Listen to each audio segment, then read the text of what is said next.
All right, so first play we're going to look at, 2nd and 2, one of the Patriots' first offensive plays.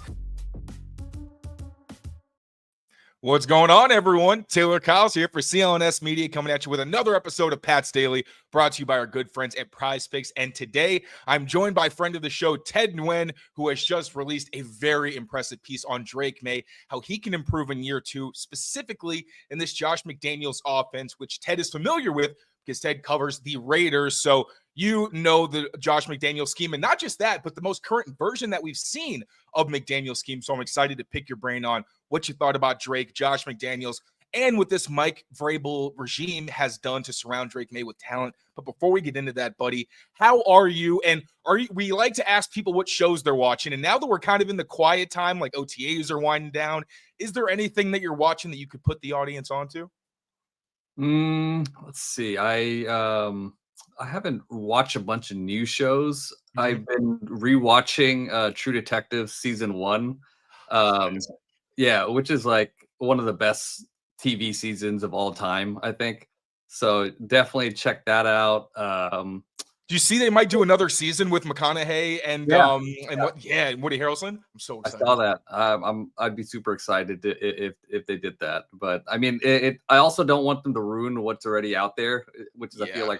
like kind of a masterpiece. So like, if they do it, I hope they do it right and not kind of hurt the legacy of what's already out. Right. Did you watch the other seasons? Because I watched the second one and could not get into it, and then I just kind of And stopped yeah. watching altogether. Season 3 was pretty good. Okay. Yeah, season 3 was good. Season 2, I watched like the first episode. I couldn't get into. Season 3 was pretty good. Season 4, I need to check it out. I think that's the one with Jodie Foster, right? I think so. Yeah, I forgot she was in that. I was thinking Fargo for a second, but yeah, she was in that. Kind of Yeah. similar vibes. I might Okay. have And to my give it a girlfriend Liz hasn't seen any of it yet. So I can rewatch. That's an excuse for me to rewatch season 1. And I Yeah. haven't seen 3 yet. So I guess just skip 2 and then we're good. Yep. Get All get right. get Fantastic. show her 1. If she hasn't seen 1 yet, I think you definitely gotta get her into that. She's slow on some of the masterpieces of television, but I have seen it. I'm really excited to rewatch. So thank you for giving me an excuse. But brother, we are here to talk about some Drake Maye and Patriots football. So before we get into how we can improve and kind of the surroundings that he has now, I'm curious, what did you think of his first year in New England as a rookie? Obviously, you mentioned it in your article. Very little help around him, but managed to elevate the little supporting cast that he had. Yeah, I was one of the people that I liked Drake Maye a lot coming into the draft. You know, I thought he was a lot closer to Caleb Williams than he was to the third quarterback, Jaden Daniels, who I mean, I like Jaden Daniels, but I didn't expect him to play like that. Obviously, Jaden Daniels um, really like over exceeded my expectations, and I think a lot of people's expectations. But coming into the draft, I did have May very highly ranked. I liked him a lot. And I was one of the people that was pretty animate on sitting him in the first year just because I didn't want him to like develop these bad habits and really play in a structure that would ask too much of him and maybe not give him a fair chance to really develop. And then he came in and he did a very hard thing for rookie quarterbacks to do. He made that offense better and made the players around him better. And even though he didn't have a lot of help, the offense was clearly more effective with him behind the center. So I thought that was really impressive. But yeah, I mean, this is the way he was able to avoid pressures. I like that he was able to change arm angles to make certain throws. And then you just saw the athleticism really translate. And that's always a question to whether, if you're an effective runner in college, it might not be the case when you get to the NFL when guys are bigger and faster. But I mean, I thought he was a phenomenal runner. He was even better as a runner than I expected and as a playmaker. So all those things bode well for him. That rushing ability. So I actually just dropped a piece on what the QB run game could look like with McDaniels. He led the NFL during his time as a starter in scramble yards. And it was like Jaden Daniels was about 40 yards away. And it was Justin Herbert who was 100 yards away, but only carried the ball 3 times. So I'm excited to maybe see some evolution there. And you mentioned the mobility. Was there anything else about him that surprised you in year 1? Because honestly, the consistency for his underneath accuracy caught me off guard. I thought the quick game was going to be something where it's like, year 1, it's not going to look pretty, but he'll figure it out. And I was kind of blown away by how comfortable he looked in that kind of Alex Van Pelt West Coast offense. Yeah, I mean, I thought one of the things he needed to work on going from college to NFL was really just his footwork, and I thought his footwork was way more advanced than I thought it was going to be in his first year. Obviously, that's still something that he needs to work on because he had some ugly misses, and I think some of that had to do with footwork too. But just going from a college style offense to a pro style offense, and just having his footwork be as clean, well, not extremely clean, but for that development of how much he developed from that short time span was pretty impressive. And like you mentioned, that I think it has a lot to do with that underneath accuracy.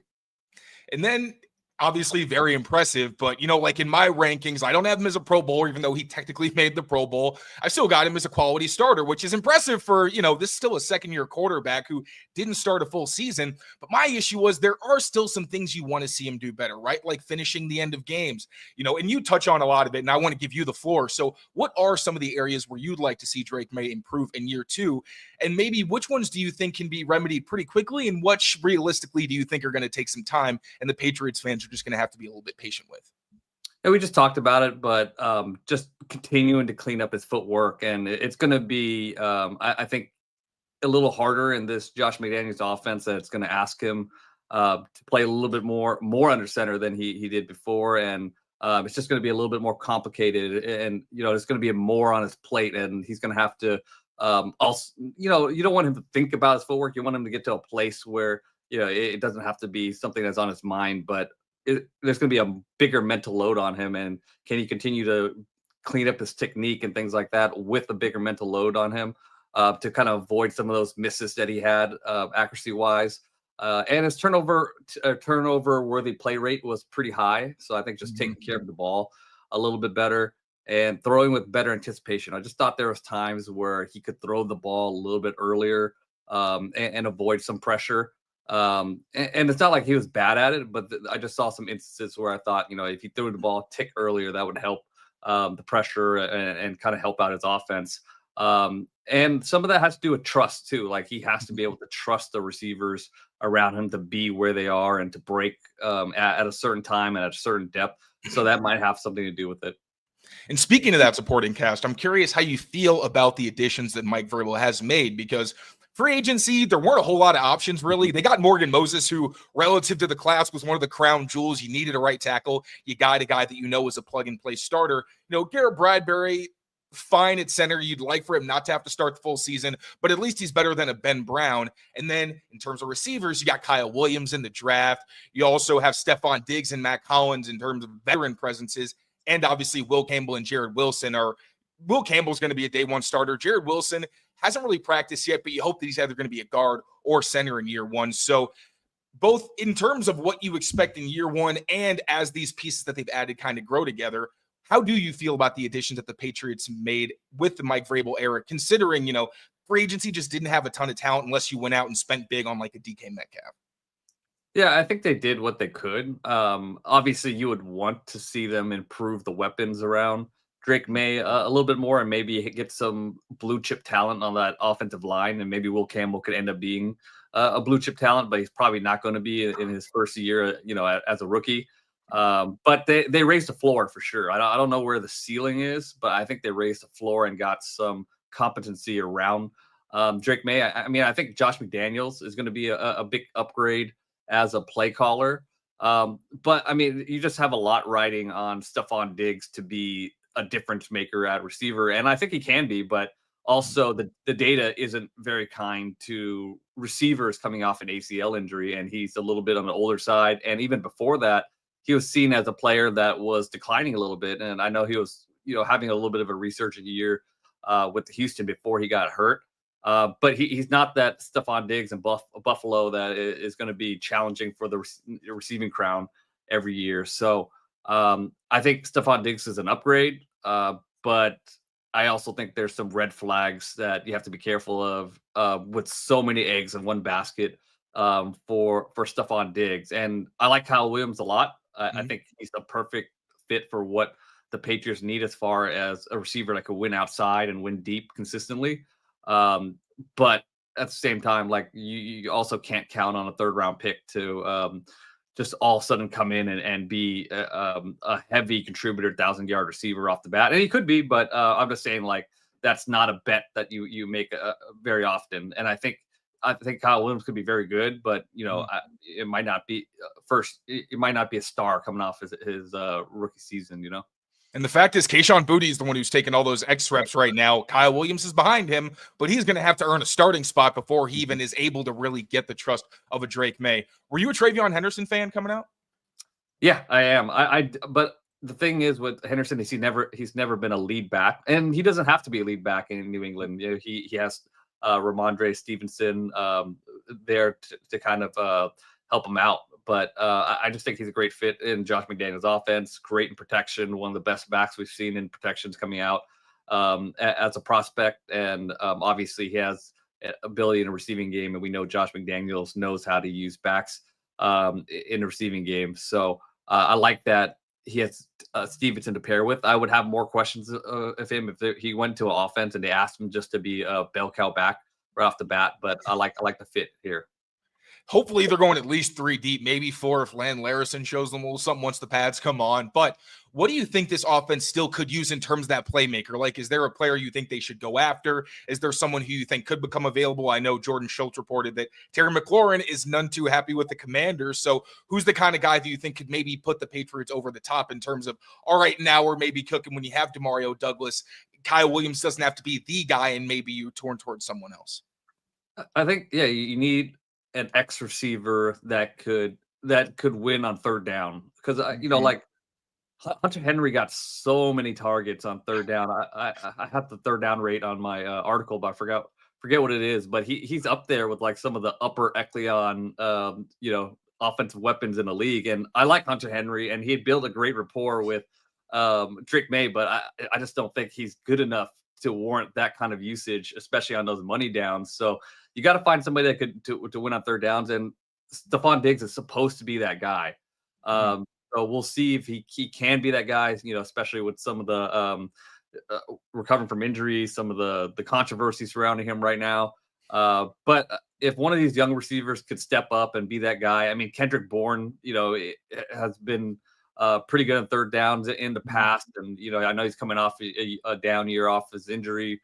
But you said Kayshon Boutte is a guy who's getting a lot of X reps right now. But just finding somebody outside of Hunter Henry that could win on third downs at that X position out on the outside would be huge for this offense. Hunter Henry's always been one of their guys that they could lean on, but when it was McDaniels, it was Hunter Henry and it was Jacoby Myers. So you could kind of play them off each other. And now you've kind of seen the de-evolution where you're seeing like Hunter Henry is the guy where they're motioning him into the stack to try to get him open, where it's like, usually you like him to be setting a pick rather than being the target. You want more like a Kyle Williams in that vein, but we shall see. Hopefully one of these young guys, like you said, emerges, whether it's maybe even a Jalen Polk who hasn't practiced yet, but he's working with Stephon Diggs to the side. Like, I know they were working on the top of routes where Stephon Diggs is like, no, if a guy is on you, like, you can push him off as long as you're making contact. So those little baby steps, fingers crossed. Now, before we get into Josh McDaniels, deeper into your territory and how he can maybe evolve with Drake Maye, quick word from our friends over at Prize Picks. Be right back. Prize Picks is the best place to turn your sports knowledge into cash. With millions of members, Prize Picks has made daily fantasy sports accessible to all. You just pick more or less on at least 2 players for a shot to win up to 2,000 times your cash. So run your game all season long on Prize Picks. And it's not just the regular season, it's the postseason as well. Turn your playoff hot takes into tickets to basketball's championship series.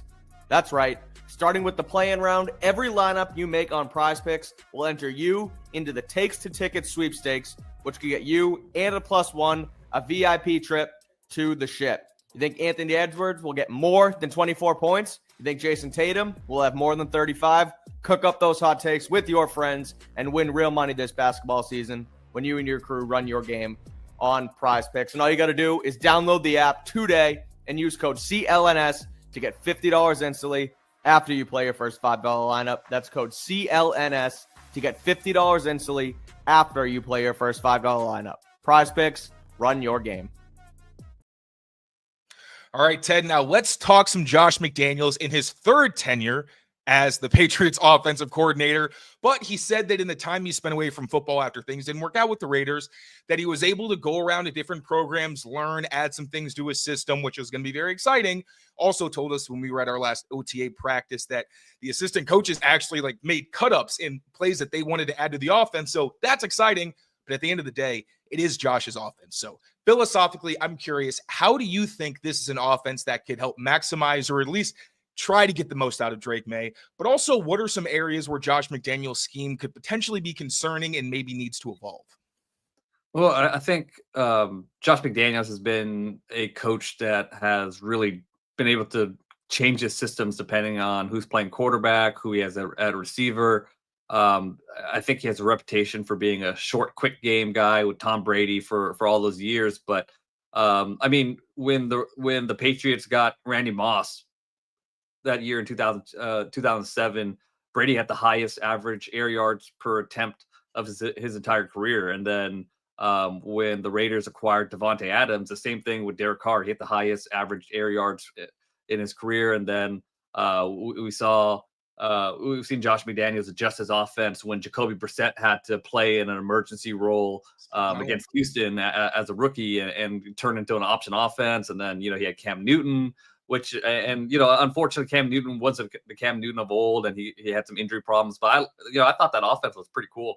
Some of the stuff they were doing with Cam Newton. So I imagine that the offense is going to look different than anything he's had in the past with Drake Maye. I think it'd be a waste for him to just go all quick game, Tom Brady style type of offense with Drake Maye because of the arm he has and of his ability to create plays. So I would imagine that they're going to attack the intermediate part of the field a lot.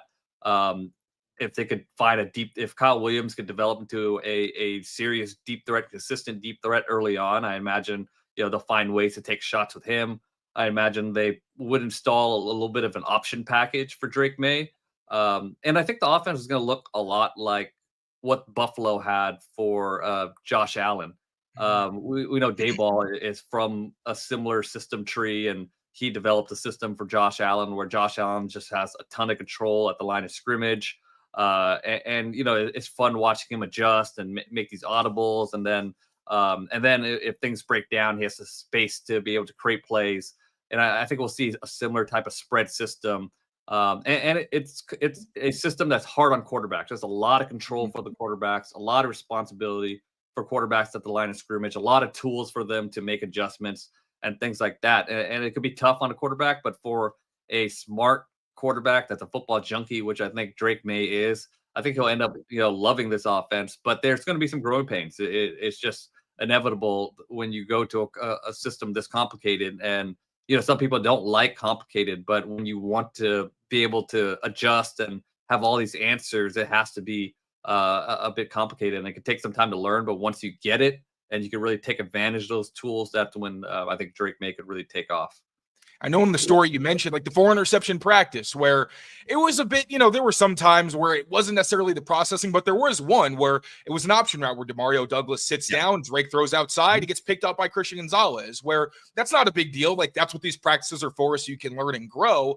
But with all of these options, even for a guy like, Mac Jones was able to pick it up relatively quickly, and you're hoping McDaniels isn't going to go in week 1 with a plan that Drake isn't comfortable with. But even for really smart guys, there's going to be some level of adjustment. So just be patient, everybody out there. But also, I'm curious, what evolutions do you think we could see? And I'll frame it because I'm watching a lot of Thomas Brown's offenses with the Bears and with the Panthers, because this Patriots coaching staff has a lot of West Coast coaches. You got Todd Downing. You've got even running backs like Tony Dews. Obviously, he's been in some West Coast systems. I know that Brown was kind of experimenting with some pistol. He really likes more of the gun stuff, outside zone. So do you think those would be things that could be beneficial? Because just one example, kind of looking through some tape recently, whenever they try to go outside zone, but they don't actually want to boot, they're just trying to reset the pocket. With McDaniels, he always ran it under center, and you're playing such a dangerous game because if those guys come downhill, you're just kind of dying to get the ball out. But in the pistol, you don't necessarily have to encounter the defensive line so quickly. So I'm curious from your perspective, how do you think some of those West Coasty, Sean McVay type principles could maybe be incorporated to help grow this Patriots McDaniels offense?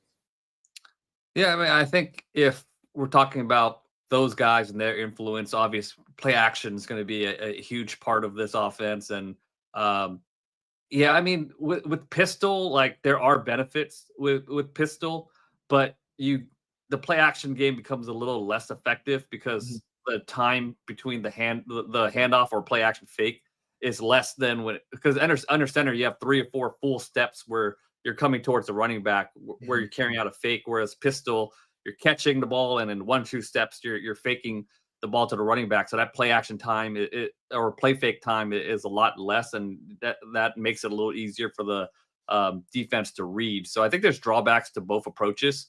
I do think they're going to be a bit more of a shotgun spread team, but if they do go under center and they do have an outside zone package they could go to and create some of those easy button play action opportunities. Maybe that's where the influence of those West Coast outside zone guys come in.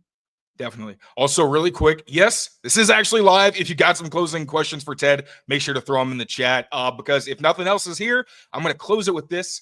What do you think are the odds that we actually see Drake Maye make not just a Pro Bowl like he did kind of sneak into last year, but actually potentially an All-Pro nod? Because if Drake Maye is able to turn this into a legitimately respectable offense, especially considering there's not a lot of names that are really recognizable outside of Hunter Henry, which is kind of saying something, do you think he really does have a chance? And what would maybe have to happen for him to achieve those goals? Sorry, to make the Pro Bowl?